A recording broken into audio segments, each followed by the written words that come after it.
Hey, everybody, it's me, Dave Schrader from the Paranormal 60, Ghosts of Devil's Perch, and the Holzer Files. And for some reason, you're tuned in to the Paranomaly Zone.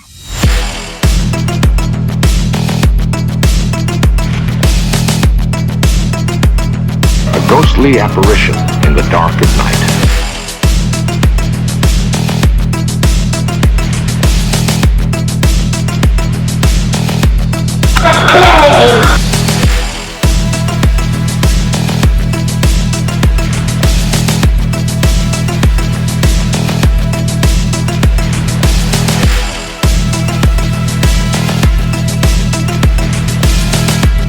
Human sacrifice, dogs and cats living together, mass hysteria!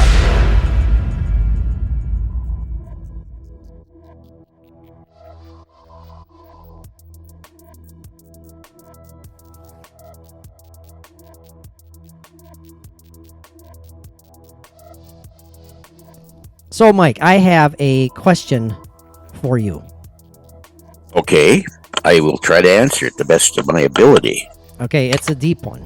It's a deep, Oh boy, profound, thought-provoking, putting a bucket down the well, huh? kind of, a little All bit. right. I mean, when we were meeting up beforehand here to do our professional sound checks and whatnot, we included our usual banter, casual chat. At one point, you had said, I don't have any ponderables for this episode. Now, so that's fine. That's totally fine. Yeah. So I thought I'd throw up my own to start this episode. Awesome. I want to hear it. It is related to Revenge of the Nerds Part 2. Nerds in Paradise. Now, again, that was included in our brief casual conversation. Mm-hmm. But you had mentioned the classic character of Ogre. Yes. At one point in this classic 1987 phenom, that is Revenge of the Nerds Part 2, Nerds in Paradise. After discovering some, well, we'll just call bunches and bunches of nature's medicine on a deserted island in which they were, I guess, they resorted to this island because they were thrown off of a boat by the nasty alpha betas. They had nowhere else to go. They don't quit, do they? They just do not quit. They do not know how to spell quit. But after partaking in burning some of nature's medicine, they were all sitting around the campfire and throwing out brain teasers to each other because they're all brilliant, right? I mean, they're brilliant, but Ogre is included in this one because the Alpha Betas betrayed Ogre and tossed him overboard, I should say, as well. Now, Ogre came up with the classic question. Now, stop me if you know this, but I want your honest answer. Ogre asked, what if CAT really spelled dog? Wow. That's exactly how the nerds replied. Yeah. They thought about it in silence because they were really trying to answer it. And they said, wow, Ogre. Dog. So do you have an answer for that at all, Mike? Anything pop into your brain? What if CAT really spelled dog? Well, okay. So my thoughts on this are if it was never referred to as cat and always referred to as dog, then it wouldn't matter because if somebody, because that's just the way it's been. Dog is one of these furry little curtain climbing, skin shredding animals that we call a cat. Oh, I see where you're going on with that one. Yeah, I probably didn't explain it very well. But no, I know what you're saying. I know exactly what you're saying. It's when the name or the title, the description was bestowed upon members of the feline family and they were known as cat. What if back in the day hundreds of thousands of years ago, they were simply referred to as a dog. I get that. But that could be possible. But how about this? What if the way we pronounce letters was totally ass backwards as to what we know it today? Like when we look at the letters C-A-T, it's actually pronounced like D-O-G. You look at the C and you say, oh yeah, that's... How do you pronounce C? Well, you say D.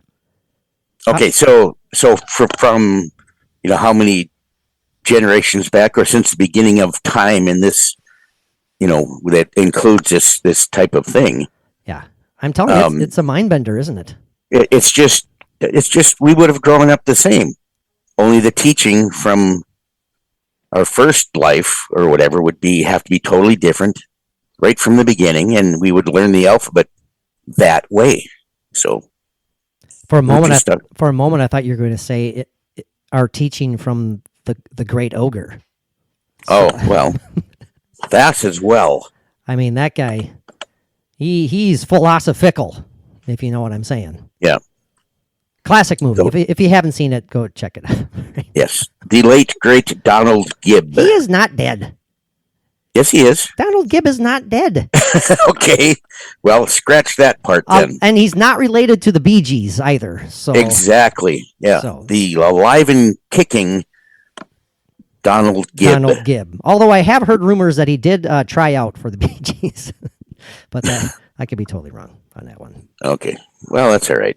But it is good to see you, Mike. My goodness gracious, this has been a month of trials and tribulations when it comes to getting a goddamn podcast up and running. But yes, I said, God damn it. I apologize. Okay. I know that you are now a man of the Lord, so I apologize for offending you. I can handle anything you throw out. Okay. Yeah, it's been, man, I debated whether or not I wanted to vent for a while, but I was like, people don't want to listen to that. They'd rather hear us go on for 5 minutes about ogre and cat and dog and all that stuff. So as far as we think, right. We could be totally wrong, and we probably are. No, it's been maddening, Mike. It's been maddening. As you know, a few weeks back, I packed up the old mixer. I packed up the old mics. I packed up everything. Because it was time to move forward and, oh my gosh, purchase new equipment. I thought it was going to be a life-changing experience myself. Like move out of the proverbial podcasting ice age, right? I was gonna move forward. I was gonna be high tech. Well, long story short, it's been an utter failure. New audio interface, new slash mixer, new microphones. New software, conference software, all of the above. None of it worked. And I am about ready to throw everything podcast related that I own through every window in this house. But I refrained from doing that. Well, yeah, because for one thing, we wouldn't be able to do a podcast. Yeah. No, again. I gotcha. Right. And replacing those frickin' windows is not cheap. No, it is not. No, windows are spendy. So, after packing away all of the quote-unquote old replaceable equipment, I dug them all out, and we're using, I'm not going to call them tried and true and trustworthy as of yet, because... old reliable. Damn it. I don't want to say that either, but... I did. I said it. You don't have to worry. And I'm using my previous laptop as well, the one that has been giving us awful internet connections. So far, knock on wood, so good. I probably just cursed that. But speaking of other laptops, I don't know what the hell I did. Hopefully, when I click on the old new laptop, I don't know if I told you this when I was texting you earlier. I had all this equipment hooked up, ready to go with the new laptop. Wasn't working. Nothing was working. I was like, okay, whatever, fine. I can deal with that. I'll just plug in the old laptop. Well, when I unplugged the new laptop, I don't know what the hell happened. My computer started making the most god-awful, ear-piercing noise I've ever heard. I shut it off, turned it back on. It resumed that noise. It was possessed. It was possessed. And so I shut it off again, and I'm afraid to turn it on again later on tonight. I don't know what the hell. I don't know if I infected it somehow by plugging in my old mixer. I don't know if it, I don't know if it was just. I mean, it was a cheaper laptop. It's still nice. It's good enough. But maybe I was overdoing it with the mixer plugged in and the monitor plugged in. Maybe it just overheated and it was throwing a fit. But it was not the fan noise that was going off. It was some weird crap. I've never heard that before. Did you ever think there might be mice inside of it? Oh my God! Very tiny mice. Very thin mice that have a loud squealing noise. I tell you, well, if I thought mice were residing inside that chair at the Sally House, I guess they can reside. I'm not sitting in that chair. There's something in it. So I thought, okay, I put it back where it was originally, and I thought, well, I think I thought about sleeping in it. Yeah. Mm-hmm. But then that couch, boy, sink in that like a bed of feathers. Oh, man.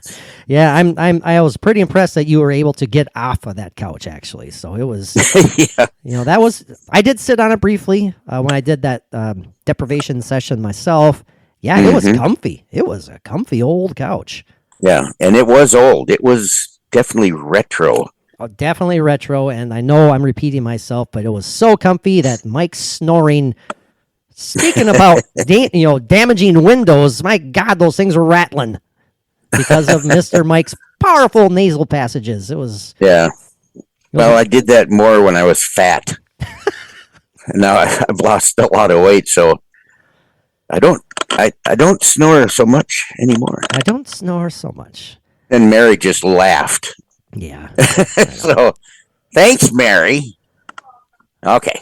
Well, Mike, we've ranted and raved for about 11, 12 minutes now. Thank you, everybody, for tuning in. This is, believe it or not, the Paranormally Zone, I guess the kind of mini return of the Paranormally Zone, your weekly dose of, hey, all things, you guessed it, the paranormal, strange, and mysterious. My name is Patrick Koffenberg, and I'm joined, as always, you heard him loud and clear, boys and girls, as always, by my co-host with the ghost, paranormal poster boy himself. Yes, you heard it correctly as well. The man of God himself, Mr. Mike okay. Carbno. Should I start calling you Friar Carbno?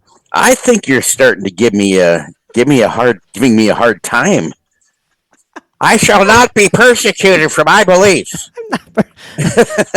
I want to see you dress up as like Friar Tuck now. I just need to see that. I will not have to be a martyr to this. Deacon Carbno, Cardinal Carbno. There you go. I'll tell you what. My dad had told me a story years ago that in the Catholic Church back in the medieval times. Yes, easy for you to say. We had relatives or ancestors that were cardinals in the Catholic Church. Oh, no kidding. That's cool. They were actually tax collectors as well. My goodness. And they were well off, I guess. I don't know. Didn't the Beatles write a song about them? Taxman. Yeah, okay. Sorry. I just killed all the momentum right there. I apologize. Giving me crap about the Beatles, it puts me down. But anyway, go ahead. How the hell was that giving you crap about the Beatles? It was a lame joke on my attempt. Because, Taxman, the song, Taxman, hello? Well, I know, but felt like I had to get defensive for a second. Yeah. Because of your past rantings about the Beatles. Hey, but that's on you, though. That's you. You're being Mr. That is, yes, that is how I choose to respond to it. And I will not do it anymore. So.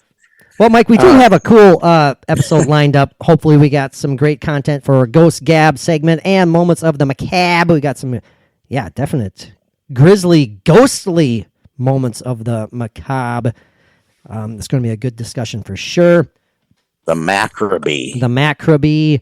But tonight's episode, yes, we are talking about ghostly tales. Ghostly tales. And not the ones coming from your butt either. No. Are we going to call it like hometown hauntings?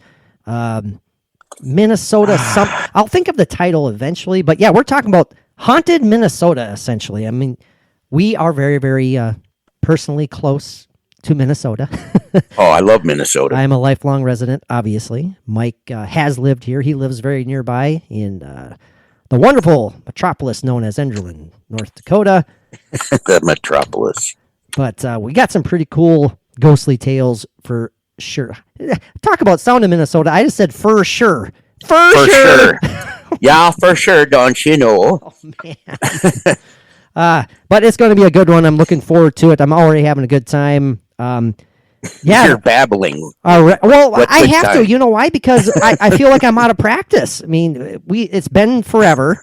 I mean, we made a decision to limit our episodes to 2 a month, and because we are increasing our Patreon episodes. Mike's covering his mouth because he doesn't want to laugh blatantly at me. Blatantly. That's what I Good use said. of the word blatantly. Well, thank you. I Wow. appreciate that. Okay. We are just flying off track No, that's so fine. much. That's fine. I don't care. That's Oh. what we're all about. I think it's been my fault mostly, but No, you're just feeling down. You're feeling sorry for yourself. That's what that is. no, I refuse to do that. I won't. So, Mike, now it's time to put Yes. your thinking cap on, okay, for a little bit, because It is. we're going to open I it up put with some Ghost Gab. Okay, My thinking scally. your thinking scally is on. Hopefully, it isn't too tight where it's cutting off Well, your no, it's circulation. my brown denim cap. Yeah, I like it. Okay, I could tell what color it was, but thank you for describing it. Okay. Anyway, Haunted houses or haunted people, Mike. Perhaps it's a cliche discussion, but I think it's a good one. In your opinion, now let's just fire back and forth here.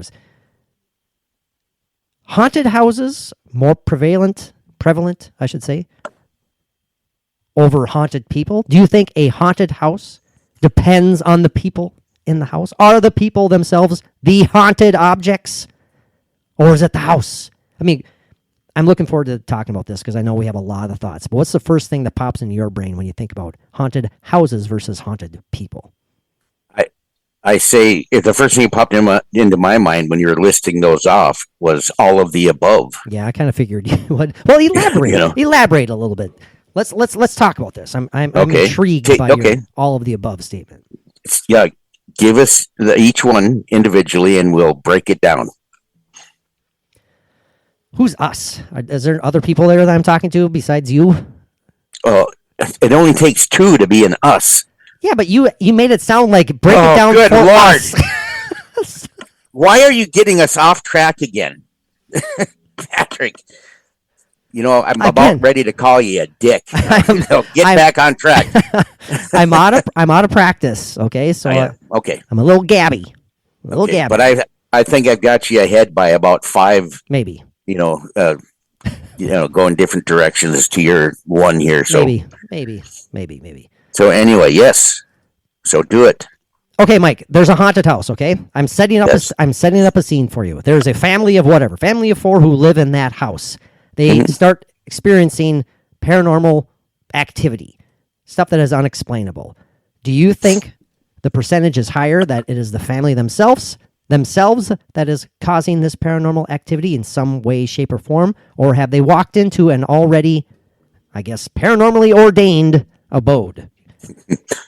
Well, what I think of is that on the average, or the higher percentage would be that they are walking into something that is already haunted, already has residuals that are going on for how many decades, things like that. Okay. Well, you mentioned residuals, but I'm assuming you also believe that there could be, even if the house is empty at the time, no residents inside of it, it could still be inhabited by intelligent hauntings. Oh, absolutely. Okay. Now, what? Absolutely. Talk of stream of consciousness thought here. In an empty house, does an intelligent haunting? Do they get bored? What are they?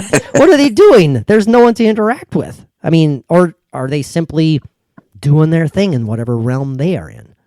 Yeah, well, like the residuals, like we talked about, that would just be automatically happening and just, playing that tape over and over again. But the intelligent hauntings are ghosts that, man, that's a good thought, good question. But Thank you. I think maybe they go into some kind of a dormancy, and their activity really slows down when there's nobody there to maybe trigger something or to experience, or for the entity to have anybody in there to draw energy from. Great points, Mike. So I like that's that. That's a possibility. I like that. I like that. You know, it's funny. Right before you said like a state of dormancy, that word popped in my brain. Dormant. Okay. So I don't know if we were both on the same Yeah. path there of thought or train of thought, or Well, was this a telepathically, I sent it coincidence? to your Did you? right at your third eye. Oh, Yes. okay, So I thought I felt that one. I felt a not little. your one eye, your third eye, and Not that's my- as much of a penis stroke as I'm going to go today. You pissed off certain listeners right there. You just can't help yourself, can you? But we're not going to dwell on it. We're So not. the next. So Okay, go on to the next. I like that idea though of kind of going into a state of dormancy. You know, because there is no other. Well, I was going to say energy or entity, but there is no physical, as far as like humans being there, no physical thought, I guess. Nothing that's being generated by the living that they could interact with, respond to, or try to get their attention. You know, there's nothing there. So I get that. I like that idea. Why would they, like an intelligent haunting, why would it feel the need to rap on the door 3 times when no one's there to hear the door rapping? Right. Whereas as if it was still occurring, that would make you think that it's, like you said, residual. Mm-hmm. Again, I know we're repeating ourselves. Well, I'm repeating myself for sure. When I kind of get down in the weeds of thinking about residual hauntings, I get kind of bummed out. They kind of make me feel a little sad sometimes. Man, why is that, Patrick? Let's break this down.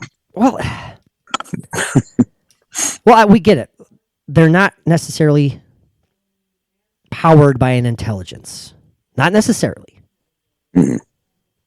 So therefore, they probably, perhaps, cannot experience sadness themselves. Is that too far of a stretch? So therefore, Well- I should not feel bummed out. But sometimes I put it, I visualize it too literally in my brain, where I think of a residual as being trapped almost.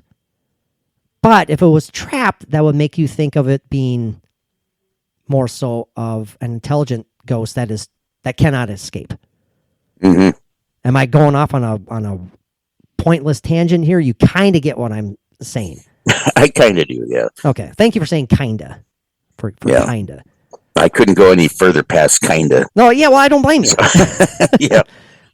Hopefully some of our listeners kind of get the vibe I'm trying to lay down there. I shouldn't feel bummed out because I don't think a residual has the emotions or Right. doesn't have the capability of feeling emotion. Exactly. That's what I believe that residuals do not. I mean, they don't know. It's like how they always say it's like a tape being played over and over. And you know, do you feel sad for watching an 8mm movie? Do you feel sad for that film that's going through? Yeah. No, I get Or you. anything like that? You know, it's So what about this? What about people who claim to see residual like apparitions? You know, we're not just talking about, audible noises. We're not talking about the simple replay of any number of things. But people actually can see, like they see the same shadow figure walking down the steps the same time at night, all the time, over and over and over. No intelligence related to that residual energy either. That's just like kind of a physical imprint. right. If it's a residual, that's exactly right. Yeah. So So in my opinion, long story short, you definitely feel more so. You lean more towards haunted houses being the true. I don't want to say the true, being more likely as opposed to haunted people. But you're not saying that haunted people can't happen. exactly. I just think the majority would be the haunted location, because I don't know. I just think it's more limited and So how do you more rare than how do a you person. how do you explain someone like you then, Mike? You've lived in multiple locations, multiple houses, multiple spots around the world, and you, more often than not, have experienced something unexplainable, something paranormal. What's going on there? Have you just had awesome luck? Every place you've gone happens to have some sort of energy, or is it you? Yeah. Oh, yeah.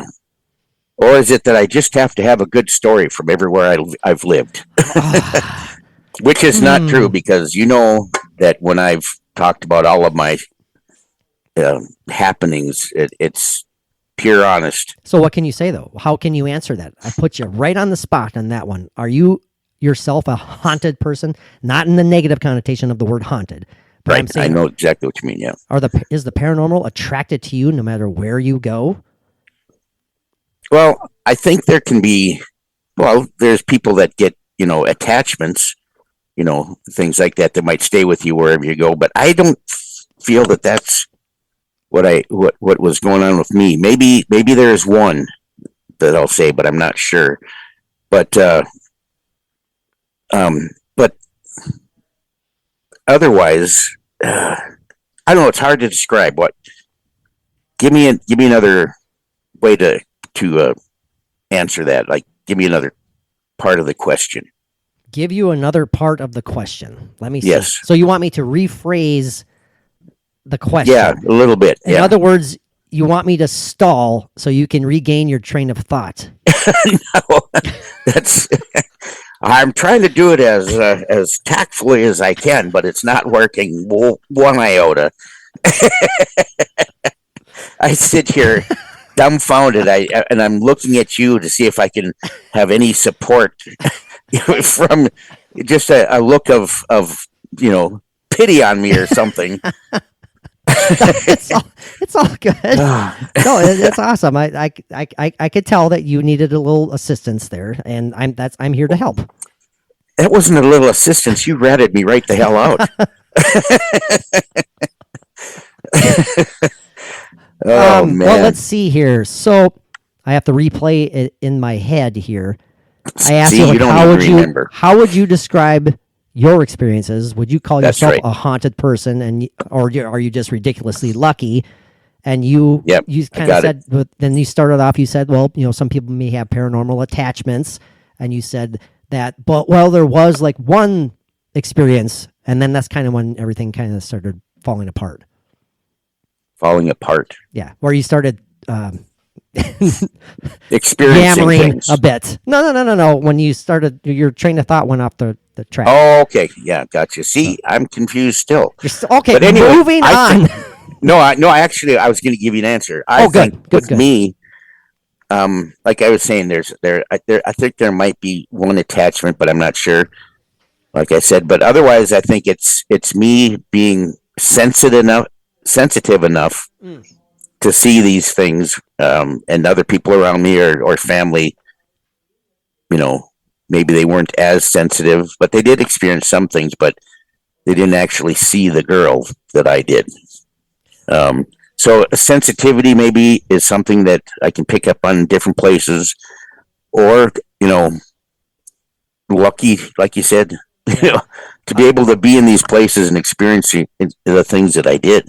Well, yeah, for sure. I mean, talk about like all of the above. I mean, it could be a combination of all of it. Sure, yeah. And I think we're open to the idea of those on the other side, Mike, the intelligent spirits, wherever they are existing, they pick up on your sensitivity, and so therefore they want to reach out to you. And so maybe it's like you go into a house that perhaps there's a spirit or two residing in there. They're like, oh my God, thank God there's someone here who might actually notice us, because they can feel your sensitivity. Maybe. And there'll be somebody along with that will see us, but they will never believe it, because that's the way Patrick is. Whomever are you referring to? What? And that is a bold-faced lie. If I saw something, I'd believe it, baby. I'd believe it. You'd rationalize it somehow. It's just every other thing that I sit there and frustrate the hell out of and myself, by the way. And myself. I know you do.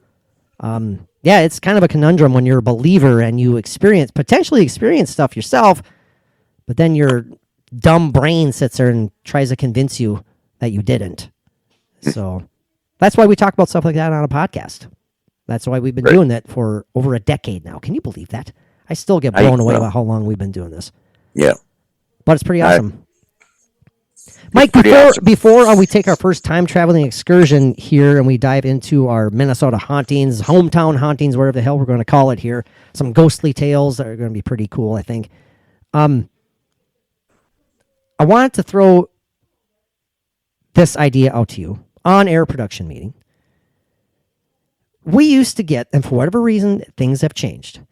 It used to be a few years ago, not easy. It was still a struggle, still took some work to land guests on this show. Right. And it's been really hard even the last, 3 or 4 guests we've had within the last year. It's been a while. Those weren't easy to get. They weren't easy to set up. Granted, I haven't really reached out to hardly anybody. Are you still cool with having the occasional guest on the show, or do you want to just be me and you? What do you think about that on-air production meeting? Just because it is really, really hard. I don't know if there's been a lockdown on guests appearing on shows. Man, it's been an adventure. I don't really want to give up on it, but I wanted your thoughts. Right. And the thing is that, the people that we've had on the show, they've talked to these other people that we would potentially want to have on the show. And maybe that you've reached out to, but they have told them, do not go on this show. Damn it. It just, it could be that word got out to us about us in the world of the paranormal. You had to expose the truth, didn't you? You had to let the world know. That's just a thought. You had to let our tens and tens of listeners know. No, I don't think that's a possibility. It's a possibility, but I don't think it happened. But you never know. So just simply, you think we should still keep an open mind and keep absolutely. If the opportunity is there to have an awesome guest. Yep. We'll still definitely do our best. Yeah, I love having guests on, and I'm sure our listeners enjoy it too. I mean, then it's more of an interesting show, I'm sure. Right. Actually, so they can listen to intelligent people for a little bit. Yeah. Chip Coffee's going to be on. Well, I got to set my timer for that day. Again, I wish I was recording that on video. We could be staring up Chip Coffee's nostrils for about 50 minutes straight. So what a guy. That was awesome. I never had the heart to tell him that his camera was on. Well, you can DM him or something. No. By the way, that interview you did 6 years ago, that's 6 years ago. It was 2018 when he was on the show. Jeez, that's crazy. Crazy. Well, Mike, let's take a time traveling excursion. Let's clear our brains a wee bit and come back and talk some cool, creepy hometown haunting. Sound good? Yes, just a wee bit of a brain drainage we'll have. A brain drainage. Awesome. Yes. Sounds good. Well, hold on, boys and girls. We shall be right back. And we have returned from yet another successful time traveling excursion. Mike, are you ready for some ghostly tales? I don't know, but I'll do my best. You don't know, but you'll do your best. Okay, way to grab the listener. I don't want to get too scared with this stuff. Oh no! Did you honestly say scared? Scared? You're not gonna get scared. No, I won't. I know I won't. You know I won't. No, not even close. I was going through a lot of these earlier today. I mean, if you think about it for a while, yeah. I mean, they can be definitely creepy, but a lot of them are more like, oh, that's kind of cool. That's really neat. Yeah. And again, these are all pulled from the book Ghostly Tales of Minnesota. I think I might just call the episode Ghostly Tales. Mm-hmm. Maybe. I mean, we were talking about ghostly stuff the first segment, so we'll just leave it at that. Yeah. Should work. Because you can't say. You really shouldn't say Ghostly Tales of Minnesota, because then you're just focusing on one and you're excluding every other state. Exactly. And we don't want. Yeah. Someone from Michigan could be scrolling through their podcast list and they'll say, well, screw them. I don't want to listen to crap about Minnesota. I totally get it. I get it. But yeah. Ghostly Tales. Again, I don't want this to be story time with Patrick, and I apologize for that. Hopefully my reading isn't too obnoxious, isn't too annoying, but we shall see. Maybe. Maybe. Mike's biting We his shall tongue. see. Mike's biting his bottom lip right now, going, "Oh God!" In anticipation of what you're going to be reading in the dulcet voice of Patrick von Koffenberg. I wish that was my real last name. It used I to know. be. It used to be. To me, you are a von Koffenberg. Yes, I am too. I feel that way as well. Okay. This first one, Okay. Mike. This first one is entitled "Farewell from the Fog." The Fog. Farewell Great from movie, by the way. the Fog. Adrian Barbeau. Thank you. And the story goes as such. Larry Rogers' maternal grandfather, John Telford, ran an oil distributorship. Distributorship. You got it. Distributorship. Distributorship. There you go. Distributorship. Now, he lived in Pipestone most of his life in a big 2-story house at the end of an alley until his death in 1957. Now, Larry Rogers' mother and several other of her siblings grew up in that same house, and Larry said that his grandpa, John Telford, had retired there. As the story goes, he added that Grandpa couldn't walk real well anymore the last years of his life. He was seen walking down that alley many times, but always very, very slowly. Several nights after John's death, his widow was having trouble sleeping, which is very understandable. Very, very understandable. No matter how tired she was, she'd be up prowling around the house all hours of the night. She would call her daughter at any hour of the night to talk with her when sleep just could not come. Larry said, this is a quote, "Grandma's house and my mother's were only a block apart, but for some reason, Mother hesitated to walk that alley that night. She preferred to talk with Grandma over the phone to try to calm her down. So even when Grandma called and asked her to come over, Mother usually stayed where she was. This went on for 3 weeks after Grandpa's death." Okay? Kind of setting up the story here a little bit. Larry goes on. He says, "One night, Mother gave in and went over to Grandma's house. When she had walked down the alley about 3/4 of the way, she experienced a sudden haze or fog. She didn't think much about it and she had just noticed it. There were a few other nights after that when she pleased Grandma by walking over to talk. On a couple of those nights, that same fog appeared. But while it seemed to be a few feet thick at first, it diminished each night. It got thinner and thinner each night, each time they encountered this fog." Still, Larry continues, "The last night Mother walked down there to try to calm Grandma so they could both get to sleep again. She found that the fog was yet again there in the alley. The same alley that Grandpa had walked over and over and over. Slowly, very slowly. It didn't prevent her from walking on, but this time it surprised her. She saw, and this is according to the story, she in fact saw Grandpa himself standing in the fog and waving to her." Larry continued, he said, "Mother walked the rest of the way to Grandma's house, all the while running around and trying to decide what she really had actually seen." Kind of sounds like me. Like, what the hell did I just see? Did I just see Grandpa standing in that fog waving to me? Or am I like Patrick Koffenberg and I'm going to talk myself out of it? Yeah. Now, when she got to Grandma's house, she walked into the kitchen. There, she found Grandma sound asleep, finally, at the table, with her feet up on a chair, perfectly relaxed. That night marked the end of the nightly phone calls, the end to Mother's hesitant walks down the alley, and the end to Grandma's restlessness. From then on, she could sleep peacefully. It was as though John Telford himself said his last goodbye that night through the fog. No one, including Mother, ever experienced the fog in the alley after that night. Was it Grandpa's ghost that was in the fog, Mike?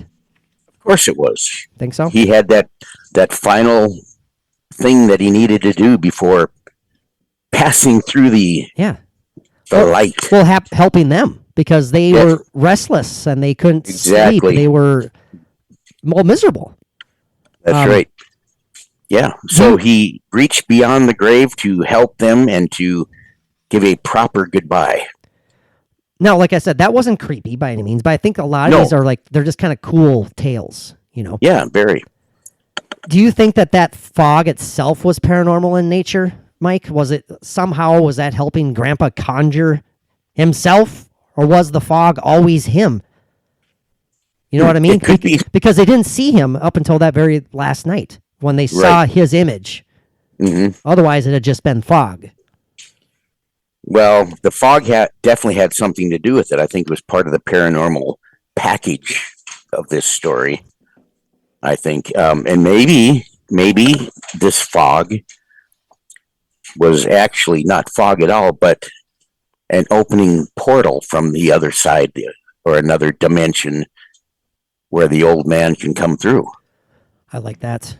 And before he was actually seen, it's like he was trying to get the simple message out, or trying to get the energy up enough to where he could actually pass through the portal and come through. But that's just a thought and a theory. I like that thought, though. That's pretty interesting. See, I think that's a lot of my enjoyment, and I'm being totally sincere here, Mike. I'm not making a joke. I'm not doing anything of that nature. A lot of my personal enjoyment of doing this podcast is having these discussions with you, and I joke about putting you on the spot. But you do. A lot of times, most of the times, you come up with great replies, great thoughts off the top of your head that really make me go like, I really like that thought. I really like that. So, you say that often, and I do. I don't think you would say it unless you meant it. I The don't. dogs are going crazy. Yeah, I know that when I was sharing that story with you, Mike was distracted heavily, so I was concerned he wasn't hearing the story itself. But Well, I did miss a few parts, but I got the whole gist of it. you got the gist of it. Yeah, great story though. But it's that perfect example of having that last visitation or last goodbye before the deceased family leaves. And like you said, to help them rest themselves. Yep, exactly. To put them at ease. Now this one, Mike, this tale is entitled, and don't worry, the word distributorship is not in there anymore. I have a college degree, and I'm going down the route of education as far as my vocation goes. So maybe future school children should be fearful of me and what I am about to bestow upon them with my inability to read sometimes. Did more than perfume rise from the manure pile? Perfume rise from the manure pile? And that's the title of this ghostly tale. I hate manure. Yeah. What movie was that from? Back to the Future, my friend. There Back you to the go. Future. I think that was part 3, wasn't it? I think they had it in each one where the Biff of that age. Oh, he did. He hit it in each movie, but I think it was part 3 where he said, "I hate manure." I think Maybe because he spit it out of his. No, wait. No, maybe it was part 2. Maybe it was all 3. You could be right. Boy, you put enough energy into that. I Now did. let's move along here. But yes, you're correct, sir. Yes, part 2 he did scream, "I hate manure," and I think in part 3 he mumbled it after he spit out the manure from his mouth. Yeah, with that kind of southern accent. Yeah. I hate manure. Yeah. Well, Mike, did more than perfume rise from this manure pile? The story goes, Ollie. Let's find out. This is a story from Ollie. Ollie told a story about something that happened more than 100 years ago. A century to you and me. Two elderly... Thank you for that teaching and learning lesson. Yes.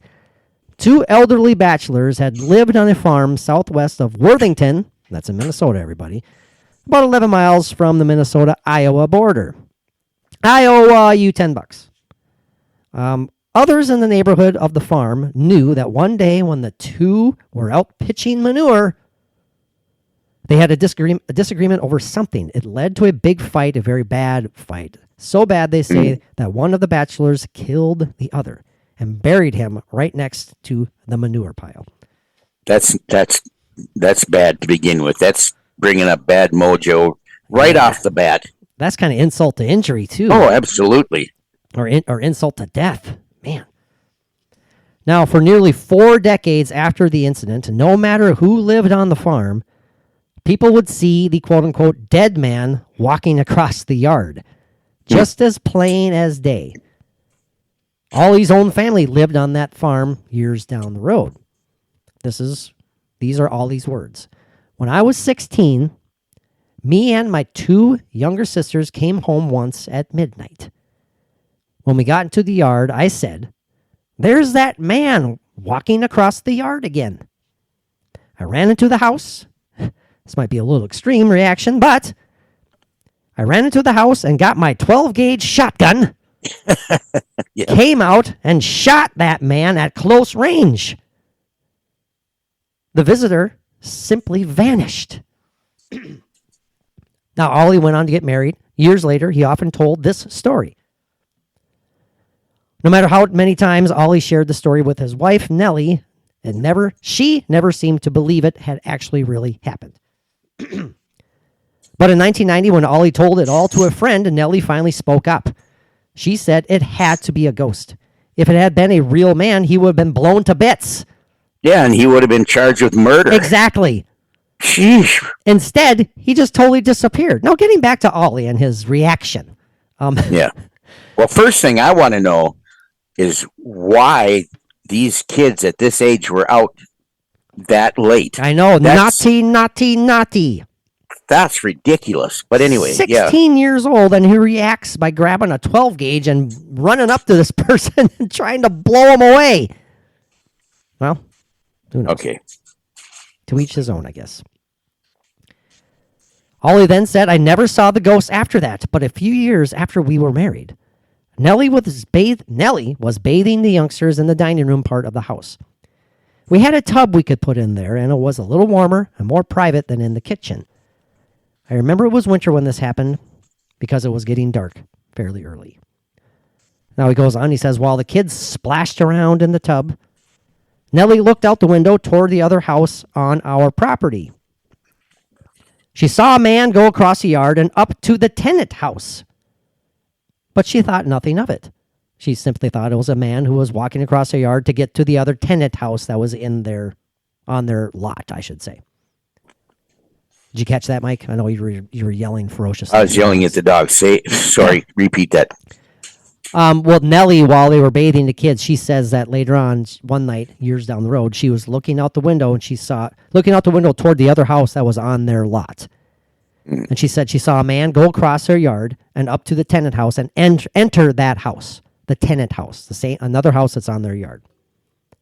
She finished bathing the children, helped them get into their nightshirts. The next day, though, she thought of it again when she was visiting with Hattie, the lady who lived in this tenant house. So she walked over to the Hattie's house and said, "I see you had company last night."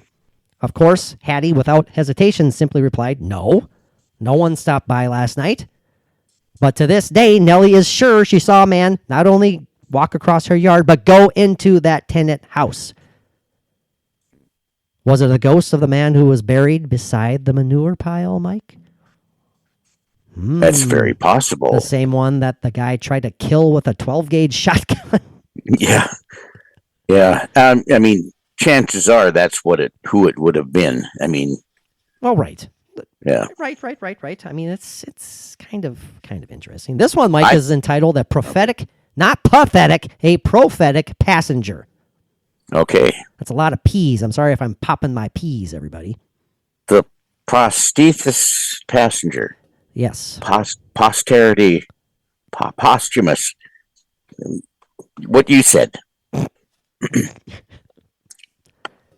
Can I go on? Yes, absolutely. Okay. I'm waiting. Ever so patiently? I'm trying to do that the best I can, but it's not working. Read! Okay.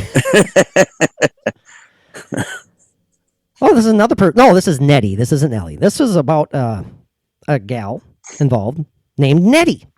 About 10 years have passed since Nettie told this story at a Bible study class. She told the group, "You know, my daughter is attending Mankato State. A few weeks ago, she and 2 other girls were coming home to Worthington for the weekend. Kim, who was driving, made it a practice not to pick up a hitchhiker. Very wise choice, I might say myself. This time, though, she did because the man was wearing a suit and looked exceptionally great. The girls were all riding in front, so he got in the back. So there's a bunch of girls. They decided to pick up this nice-looking hitchhiker. It kind of sounds like Ted Bundy to me. That's the first thing that popped through my head. Man. Everyone felt awkward at first. No one said anything. It was pretty quiet in the car. But then, as they drove along, the back seat passenger said, "Jesus is coming soon." That's kind of random, kind of odd. The first words that this stranger says is, "Jesus is coming soon." Now, the girls didn't know what to say, so they just sat there, and Kim kept on driving. A while later, one of the girls thought of something she could say to this stranger. She turned to speak, but there was no one there. Of course. No one was there. They hadn't stopped the car. They couldn't figure out how he had got out. Kim drove on until they got to a gas station. All three were shaken by what had happened. I don't blame them. Oh, I think it would have been awesome. They were ready to stop and tell someone about it. They told their story to the attendant at the gas station, hoping he could help them make sense out of it. When they had finished, he said, "You are the 17th car that has stopped and told me that same story." Much later, Nettie told the story a second time to another group gathered for a Bible story. She finished with, when I was told this story the first time, no one said anything of it for a while. Now I'm asking you, what do you make of it? After some thought, a gal named Louise. Louis? I call him Louis. Louise is a distributor. Patrick's voice is changing finally. Well, Louise ventured, well, if he didn't actually get out, but he wasn't there anymore when she turned around, Henrietta interrupted. He must have been a spirit. Henrietta is another gal in the Bible study. We've just been talking about spirits and good angels and things like that. That's exactly what I was thinking, Nettie said. He or whoever must have been one of God's guardian angels, keeping watch over the girls. Keeping watch over them and 16 other cars full of people traveling home. To them, that's the only explanation there could be. How else could he get in and out of all those cars? Now, others have gone on and heard about or experienced something similar and shared their stories. And in each case, the hitchhiker was wearing the same suit, gave a message of comfort or hope before he disappeared mysteriously from the moving vehicle. So this continues to happen, apparently, on occasion. I'm sure it does. Is this a ghostly prophet, Mike, who wanders the streets? The highway, I should say, the freeway? Yeah. But wasn't little Nettie, wasn't that a character on the Three Amigos? I think. Wasn't that Ned? Well, yeah, but I think one of them called him Little Nettie. Wasn't it like Ned Niederlander or something like that?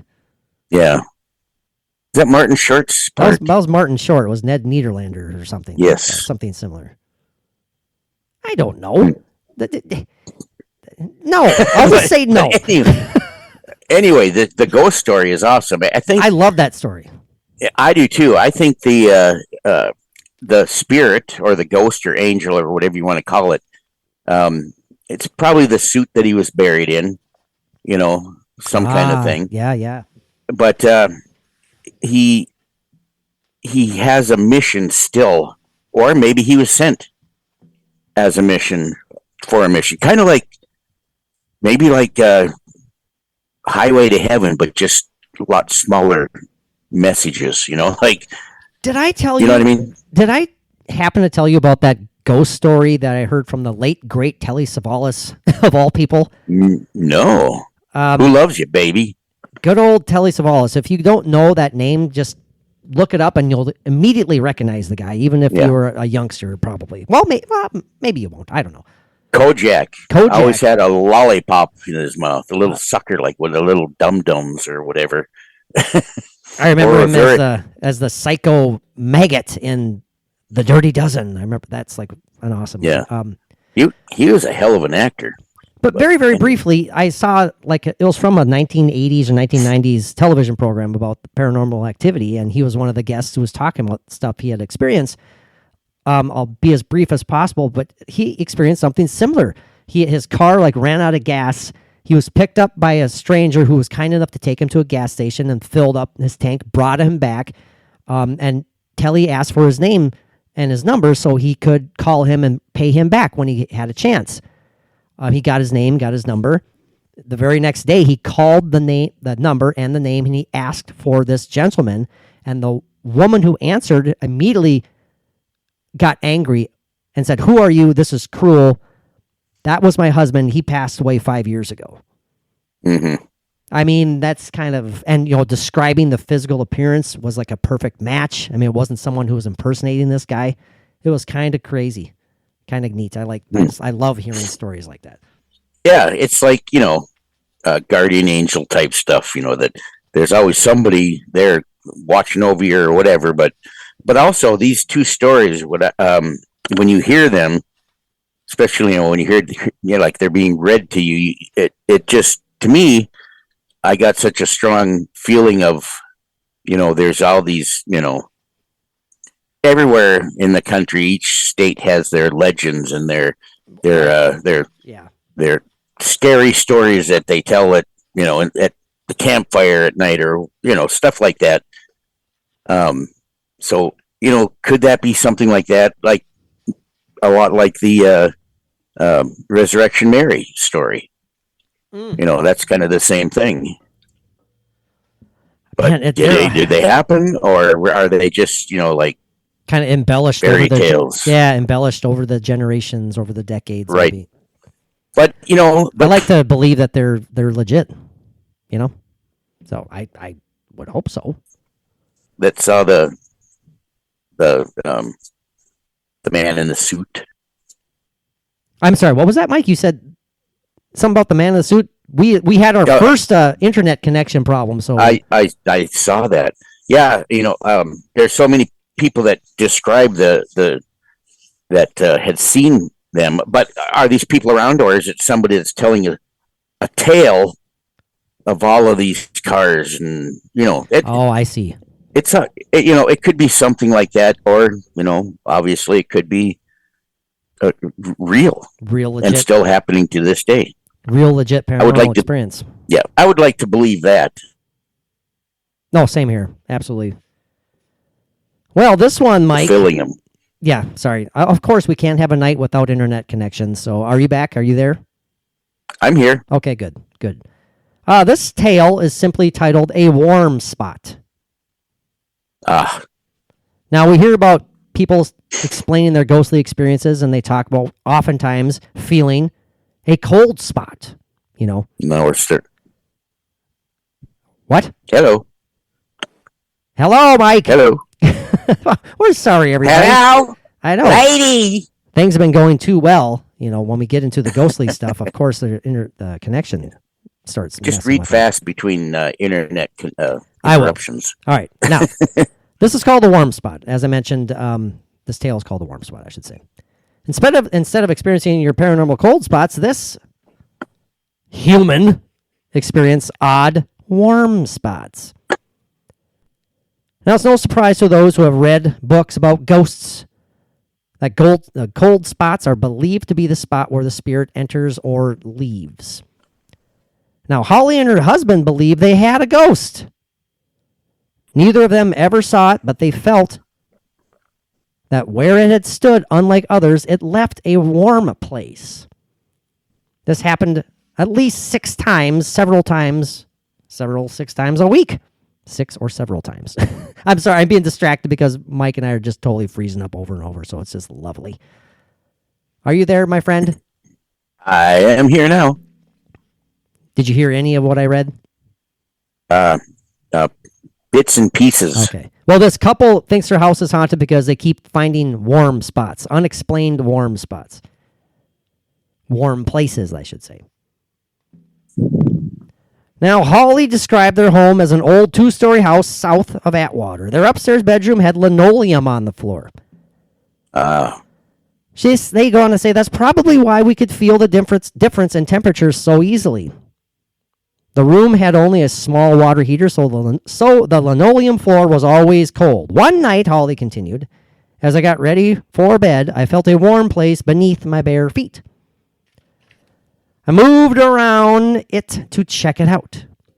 It was round, about the size of a large dinner plate, a very large dinner plate on the floor, leaving a warm spot. Try and visualize that. Again, they tried to rationalize what could be causing this. Could it be caused by their own little small house dog? But they talked themselves out of that because the dog never ever laid down on the cold linoleum. Dog was always on the bed, on the girl's bed, or in his room, or was in the closet. No, this dog hangs out in the closet? Okay. Mike's like, uh-huh. Quite a while later, the warm spot appeared yet again. From the location of the spots, it seemed that the ghost preferred our bedroom and had hovered around either by the side of, or the foot of our bed, except once when the door stood wide open.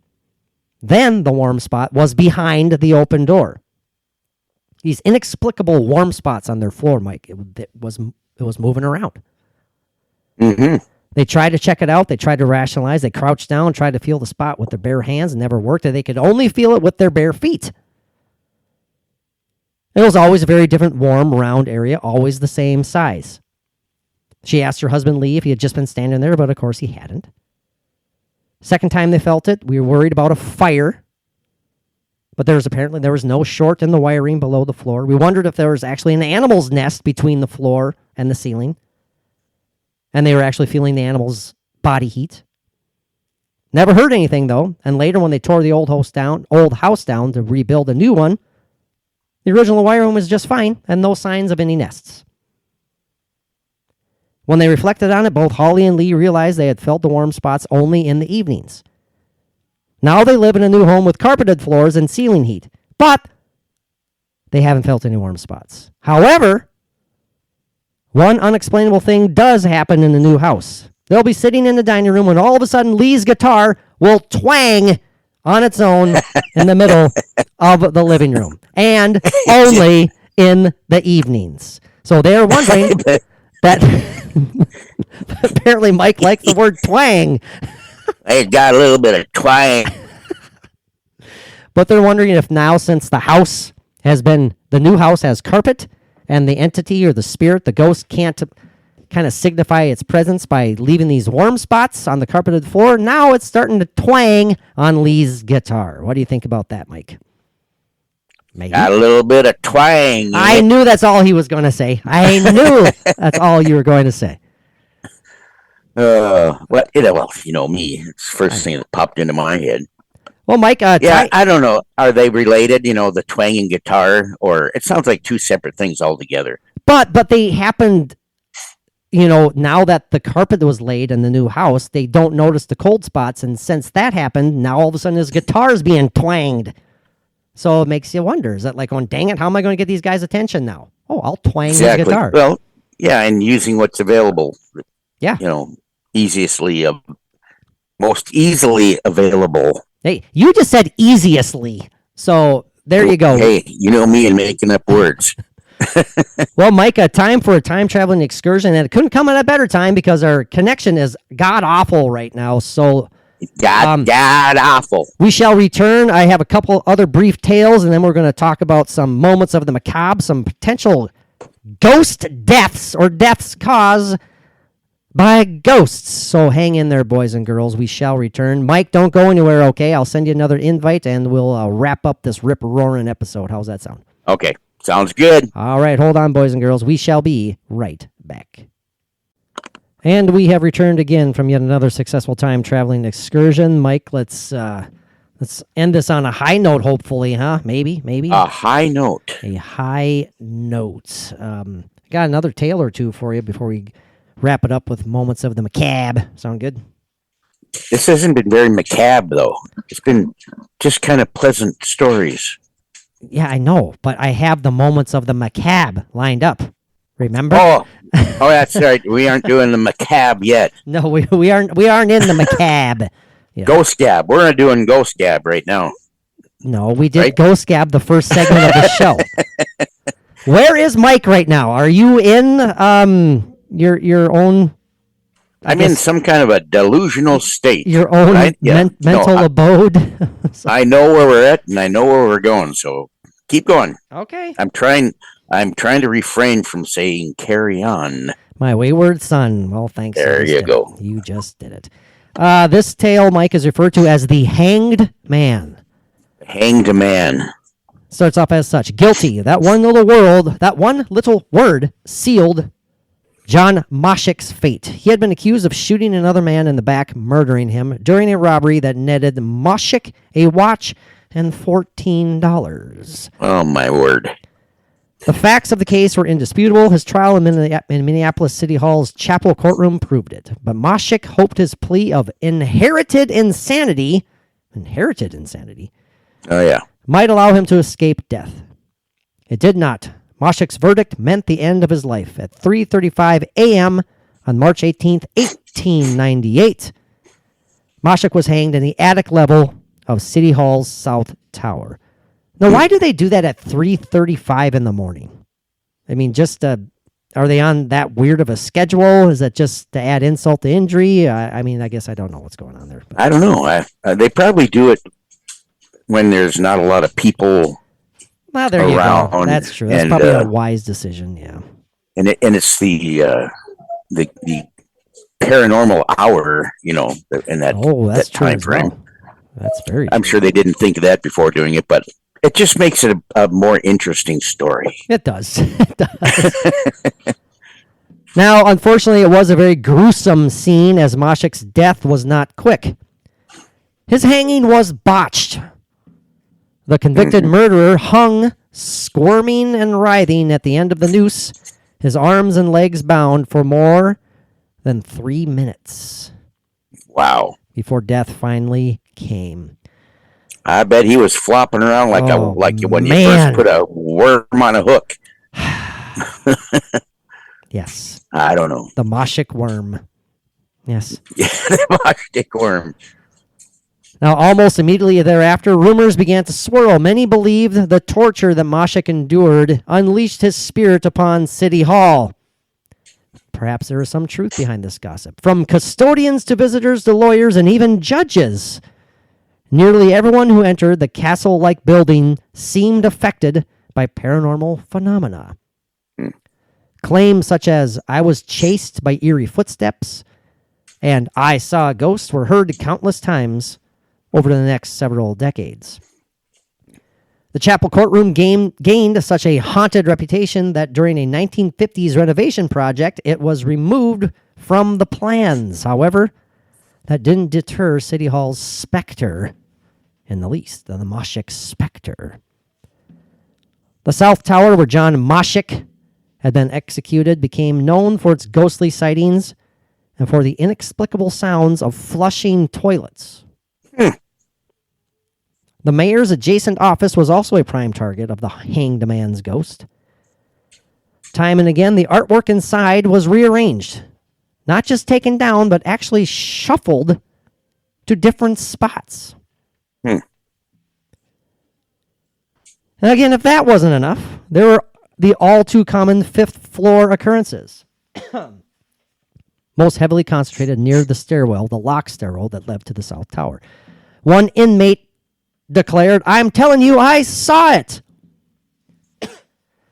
Under different circumstances, yet, Deputy Rex Stevens would have ignored the complaint. Rex Stevens? What's wrong with the name Rex? Good golly. Sounds like some kind of a leading man in a really bad movie. I'm Rick, whatever it was, but Rex Stevens, I think is what you're trying to say. Rex Stevens, yes, that's what I was trying to say. Yeah, I think it sounds like he worked alongside John Holmes and stuff like that. I get what you're saying. Jeez. Now that was uncalled for, but go ahead. Now, Deputy Rex Stevens would have normally ignored the complaint of the inmate yelling, "I'm telling you I saw it," but he'd been working at the Hennepin County Adult Detention Center on the 5th floor of Minneapolis City Hall long enough to know better. "There was a man wearing boxer shorts and nothing else," the inmate continued. Jeez. Man, Mike is just finding humor in everything here. I love it. "I was in the common room and he stared at me through the window. Only he didn't look so much like a man. He was gray and faded. He looked like a ghost." This is what the inmate was saying. in boxer shorts. In boxer shorts. And he probably winked at him as well, Probably. right? Well, in his dreams, maybe. Wow. This is amazing. Deputy Stevens nodded in agreement. He knew the rumors about this place, and he'd heard the stories. He'd even walked through a few occult spots and glimpsed an occasional spooky shadow himself. But to actually see the dead eyes of a phantom, it was almost unbelievable.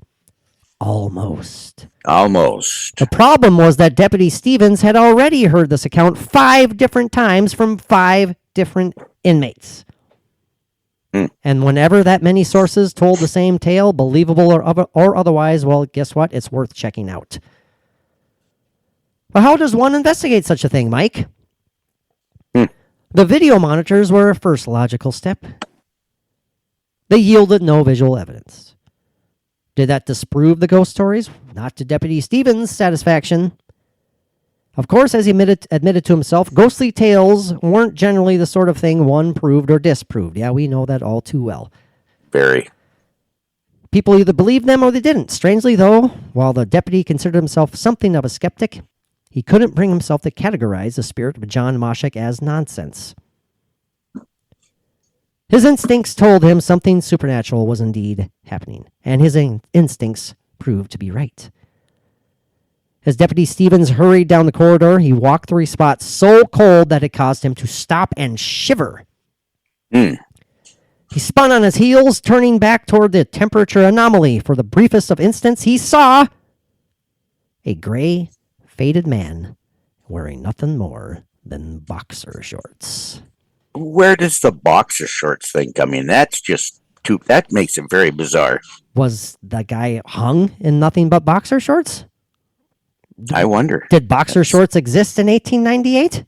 Oh, I'm sure there is some form of them. Some form of them, of course. Made out of corn husks and stuff like that. And of course, as quickly as the apparition appeared, the specter vanished. So say what you will, Mike. Is that the hanged ghost? Is that the ghost of hanged man John Moshik? I mean, he hung there for 3 flippin' minutes before finally perishing. That's horrible. I cannot imagine, no matter how egregious and awful his felonies may have been, I can't imagine he's a happy spirit after suffering. Right, and that's going to cause a lot of negative energy that's going to hang around. I think But it could be a totally separate entity. If they actually seen this Moshik and identified it as Moshik. Yeah. Or are they just, figuring that this gray blob that they see wearing boxer shorts? Gray blob wearing boxer shorts. Yeah. Well, that's kind of like me, like 90 pounds ago. Oh, hey, come on now. Stop. Anyway, go ahead. Gray glob wearing boxer shorts. Well, I'll share one more before we move on to the moments of the macabre, some tales of potential deaths caused by ghosts. I mean, my goodness, that's terrifying enough as it is.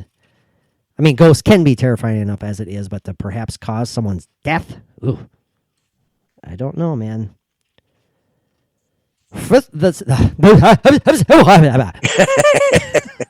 Say that again? This one is entitled Fertile Soil for Ghost Stories. Fertile soil. I'll fly through this in a little bit here. A young woman working at KWOA, a radio station west of Worthington. There's Worthington again, man. This Worthington has been mentioned several times. Working around Halloween, had heard of a ghost in the Lamberton area. Of course, that led to a ghost story hunt. Lamberton wasn't hard to find. It's between Walnut Grove and New Ulm on Highway 15. Down by Mankato. Down by Sleepy Eye and Pa Ingalls residence. It's a very historical area, I should say. There it goes. One can visit the place where Laura Ingalls Wilder once lived.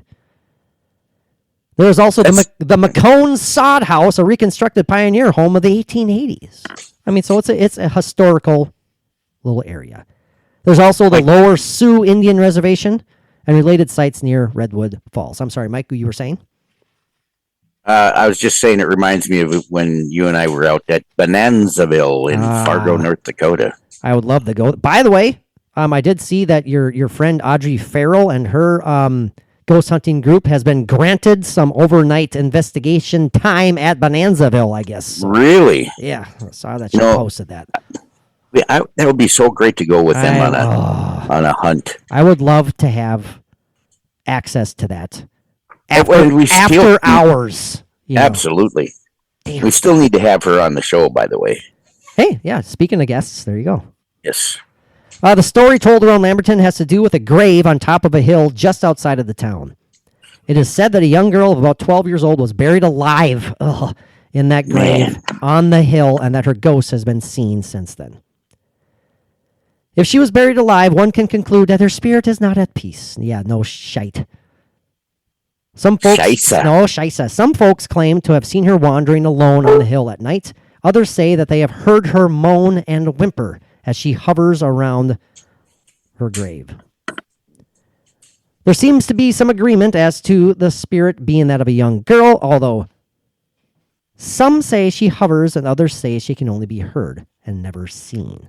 So that's interesting. Two different type of phenomena people are experiencing that could possibly be from the same source.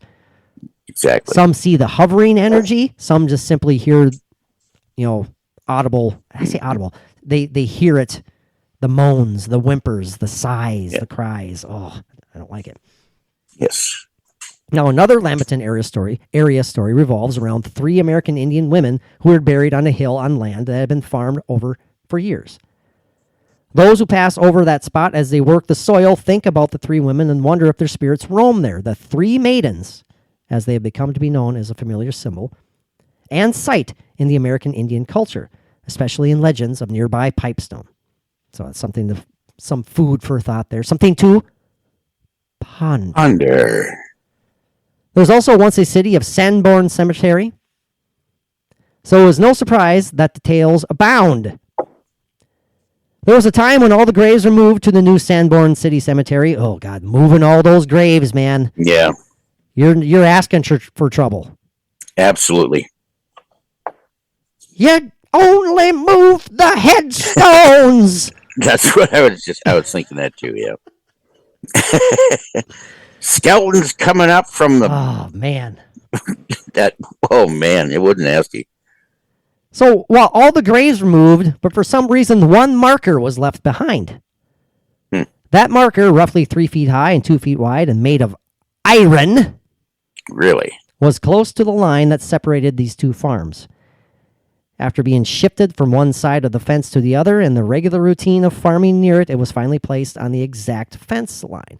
When Sanborn celebrated its centennial, the facts about the old and new cemeteries were published. The articles told that one remaining marker had not been moved with the others. Perhaps that would have been better left unsaid, for it drew attention to the site of the old cemetery and the one remaining marker, which, of course, were promptly stolen from its place and were never returned. Mm-hmm. One person commented that the old cemetery land would never be farmed because the area is rocky and full of holes where the old graves were, and the holes were grown full of weeds. Nor would it be good for exploring because one could fall into an empty grave. But it sounds like a good place for ghosts to haunt. Ghosts of young girls, ghosts of American Indian women, or whomever. Is it indeed a fertile ground, Mike? Is it fertile soil for ghosts? The idea of relocating cemeteries, the idea of someone being buried alive, a horrific death for a 12-year-old girl, for anyone, but a 12-year-old girl buried alive. How did they find that out? Talk about, that's a good question. Very good question. I'm sure the researcher, the author of the book, found out, but he's keeping it short and concise for the readers. Mm-hmm. As we often encourage our listeners to do your own research. I mean, we just kind of share these stories and hopefully emphasize the interest in them. But this is definitely a case, Mike. Again, we talked about earlier, beginning of the episode. Are houses haunted? Are people haunted? This is definitely something about perhaps people creating unwanted paranormal activity by such actions as burying someone alive, desecrating cemeteries, relocating cemeteries, any number of things. I think you're open-minded to that idea, Mike, about humans perhaps conjuring up some activity that otherwise may not have occurred. Absolutely. It's like the cause and effect kind of thing. I don't know. Well, sure. And there goes my dog. Your dogs have their thoughts too, apparently. They're trying to cause and effect Mike to... Oh, no. I was going to say they're going to cause Mike to erupt in anger, and the effect was him to drop dead from a burst artery. No, I'm kidding. Of course I'm kidding. That's awful. I'm just talking to kill some time because Mike's yelling at his dogs, and he's back. And I bled out in 2 minutes. I know. I'm sorry. It was an awful joke. Awful joke. Yeah. Awful joke. Bad taste. Poor taste. I take it back. That's okay. I take it back. That'd be awful. But as we kind of jokingly referred to, the scene in Poltergeist where Craig T. Nelson's character is like, when you only move the headstones, man, you're angering a lot of spirits who otherwise may have been at peace if we would have got our dirty, grubby fingers on them. But, is their peace really disturbed? I mean, it's their shell that's left without the spirit. But yeah, that's a good. If the energy or the spirit knows about this desecration, that could cause some ill feelings amongst the dead. 100% it could, man. Yeah. So. Well, Mike, to wrap it up here, moments of the macabre, some potential, more grisly, potentially, how do I want to word this? Okay, we'll back up. Grisly, ghostly deaths, as in, were these deaths caused by the paranormal? Yes. And I won't bore everyone's time here. Bore everyone's time. Good golly, Miss Maury. Miss Maury, I can't speak anymore. Boy, you need some remedial speech. I get flustered sometimes. I apologize. I read too much, and then I get worried that I'm reading too much, and then I'm like, I'm not going to read anymore, and then I can't speak, and then You can fix that by doing certain exercises with your vocal cords and the movement of your mouth. Oh. And the placement of your tongue behind that sounds at the top sick. of your mouth. That sounds sick and perverted. I don't know where you're going with that one. It's just explaining how talking is done. So one of the thank you. Thanks, genius. That's awesome. Now, this first one, Mike, is simply referring to the supposed curse of King Tut. Now, okay, a lot of deaths have been related to, supposedly related to those who have come in contact to, or not even come in contact to, come near the tomb of one King Tut. King Tutankhamun. It's kind of crazy, Mike, of all this stuff that is it all coincidental? Some of these examples of people who have passed away, members of the excavation team, one gentleman named Arthur Mace, killed by arsenic in 1928. Richard Bethel, Howard Carter's secretary, who allegedly smothered to death in his sleep. Smothered to death in his sleep. Good God. His pillow was too big. Extremely heavy. Sir Archibald Douglas Reed, he was responsible for x-raying the pharaoh's mummy. He was the victim of a mysterious death. I mean, the list goes on and on. People who have come in contact in however way with the tomb of King Tut. Have they been cursed, Mike? Has this, discovery, the removal of this sacred site affected those? Do you believe in a ghostly death attributed to curses? There might be something to it, I believe. It goes back to, I don't remember the name of the guy that discovered it and everything. Back in the early 30s, was it, I believe? I can't remember. But is it all coincidental? or is it? It's just too many things for it to be coincidental. It was the early 1920s. Okay, when 1920s. Pharaoh Tutankhamun's tomb was discovered by British archaeologist Howard Carter. Yes, that's right. Yeah. Oh, you didn't know that off the top of your head. I did not. Okay. No, I did not. But I'm sorry. I wanted to answer that for you. So, Yeah. do you buy into Thank you. curses? Do you buy into curses like that though?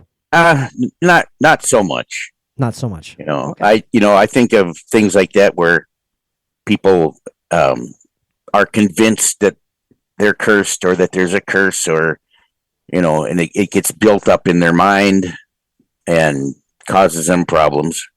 That's a possibility. Definitely. I believe we did the Haunting of Alcatraz as an episode a while back. Yeah.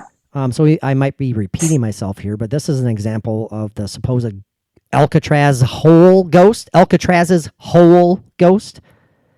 Not half. It's all there. There isn't the W. It's HOLE as in a hole. Yeah. I fell into a hole. I got it. I knew that.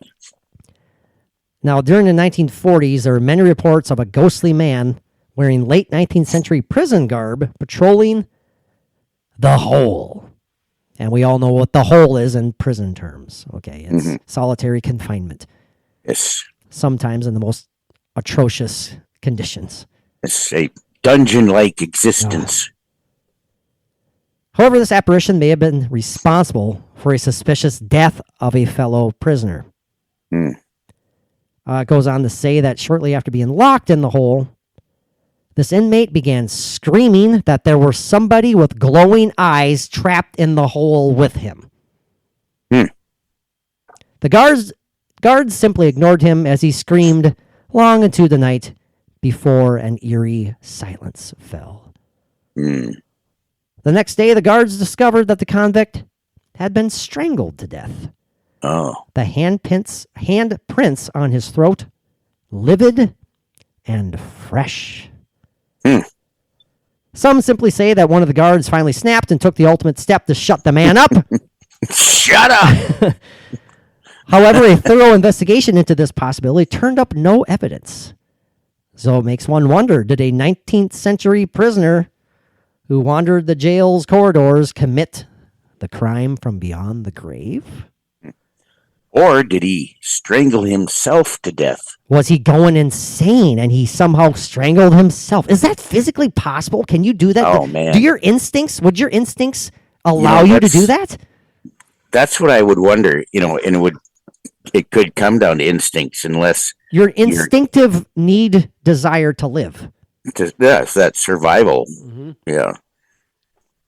I don't think it'd be very likely that he strangled himself. I think it'd be more likely it was a damn ghost strangling him than himself. Oh, sure. Exactly. Especially with the glowing eyes. The glowing eyes, and he immediately started screaming that he saw this. Until the uncomfortable silence. Yeah.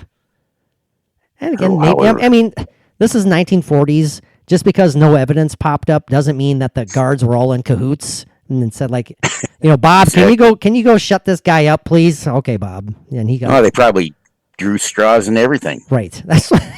I don't know.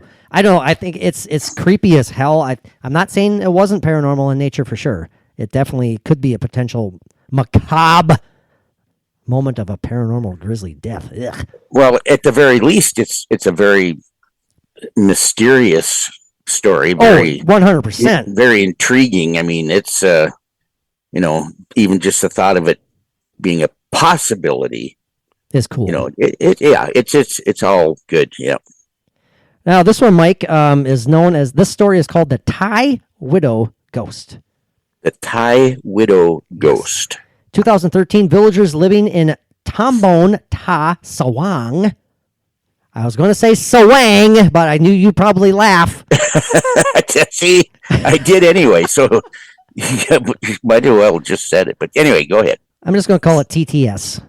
TTS. Villagers living in TTS in Thailand were terrorized by the ghost of a widow who was believed to have killed 10 men in the space of a single month. Was Widow or the ghost? They were terrorized by the ghost of a widow. The widow was believed to have killed 10 men. Okay, got it. You got it? Yeah. I got it. It makes me laugh. All of the men had died under mysterious circumstances, some while sleeping and others apparently dropping dead while walking around. I'm sorry, but this is hilarious. All had been declared by doctors to have died of respiratory failure. And then they were buried alive. Yeah, right, exactly. Since none of the men had shown any signs of being ill, the villagers hired a spirit medium who blamed a widow ghost for the deaths. The medium then recommended that each resident hang red shirts outside their houses so that the spirit would be repelled, especially those who only had a single son, since they were most at risk of a ghostly visit. And that single son had to only have one pair of shoes, one with Velcro, the other with strings, and he also had to have a cartoon tattoo drawn on his forehead of Mickey Mouse. I added that part on there. I lost you. It was just getting really specific here. It's like it has to be a red flag, and you have to have only one son in order for this to work. So if you have 2 kids, a red flag isn't going to repel this ghost? Or if you have no kids? Well, if you don't follow the recipe, I guess not.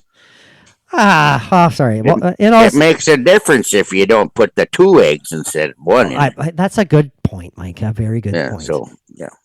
Now, while that may have been the end of the inexplicable deaths in TTS, 2018, a different Thai district was being terrorized in the same way. That's kind of eerie.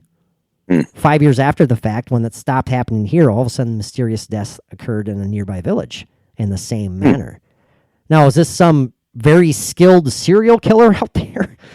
Or something something otherworldly? I don't know. Yeah, and had a few years between. If it was a serial killer, you could have had those 5 years where there's a break between, devastating one village or whatever, and then this quiet period, and then he does this thing all over again. That's a theory. Don't know, and you could be right, Mike. You absolutely could be right. Well, let's see. What time we at? Do we have time for one more, or shall we wrap it up before we murder our listeners through no fault of our own, but through complete fault of our own? We suck. And just be serious. I have to put that disclaimer out there. No, I'm not talking about literally murdering our listeners, okay? Because that's not a way to gain more listeners. I understand that. So we want to gain our YouTube subscribers. We want to gain our Patreon faithful. So, yes, if you listen to the Paranormally Zone, you will not be murdered. I just want to make that clear. Right. Is that a good thing? Absolutely awesome. Awesome. Well, Mike, let's wrap this up, okay? It's actually, believe it or not, I've enjoyed this quite a bit. It's been a little painful for me, but... Why? Are you sitting on a bag of tacks or something? Yeah. I'm chewing out some broken glass, and it's getting stuck in the back of my throat. Probably. So, anyway. Well, Mike, thank you very much. This has been a blast. If you've made it this far and you want to support the podcast, no better way than to give us a shot on our Patreon page. We're going to be recording the new episode immediately following the hang up of this one. It'll be another fun-filled episode. That. Yeah, thanks for being excited, my friend. Thanks for being excited. It'll be over before you know it, my friend. It'll be over before you know it. I'm just kidding. Yeah, you can sign up for as little as $1 a month. We will be recording episode 71. My God. Patreon exclusive episode number 71. Already tonight, nearing our 400th exclusive posts on the Patreon page. We think it's worth it. Lots of cool stuff on there. Video, audio stuff. And give it a shot. No obligations. You don't like it? You can leave. Dump it. Dump it. Dump it. Well, Mike, I'll let you go, my friend. Thank you again. This has been a blast. Stick around. We're going to have a good discussion for the Patreon episode, and then you can go relax and have fun. Sound good? I'm fine. Oh, my God. He's like miserable right now. Okay. I'm fine. Hold on, boys and girls. Well, you'll have to hold on quite a while because we won't be back for another 2 weeks. But check us out on the Patreon page. Mike, until then, what do our paranormal friends need to do? Peace out. Peace out.